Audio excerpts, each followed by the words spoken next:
2,5 millions d'euros en petites coupures. 55 kilos de lingots d'or pur pour un montant de 6 millions d'euros.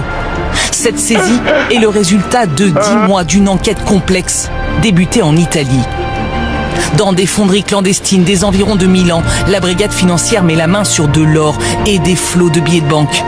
Elle soupçonne un vaste réseau de blanchiment d'argent issu du trafic de drogue depuis la France. Les investigations vont alors mettre au jour une organisation bien huilée.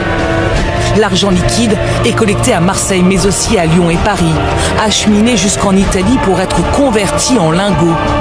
De là, l'or part en Turquie, au Kosovo et au Maroc, où les banques sont moins regardantes sur l'origine des fonds. Le schéma, c'est j'ai du cash, j'achète de l'or, cet or, soit je le place dans un coffre, soit cet or, je le revends à quelqu'un qui va me payer non pas en cash, mais par virement bancaire. C'est un schéma de blanchiment qui est assez ancien. Ça a toujours existé, ça existe depuis que le narcotrafic, depuis que le blanchiment existe. 30 millions d'euros auraient ainsi traversé les Alpes entre octobre 2024 et l'interpellation début septembre des premiers suspects. 2 à Lyon en possession d'argent liquide, 4 à Montpellier dans un véhicule où sont cachés des lingots d'or.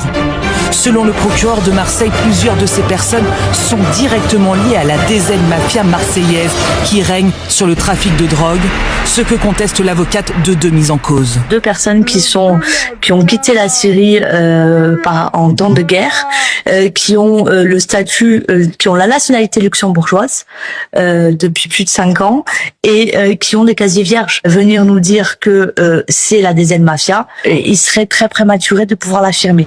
Au total, 7 personnes sont mises en examen en France pour blanchiment aggravé de stupéfiants. En Italie, 4 personnes ont été interpellées.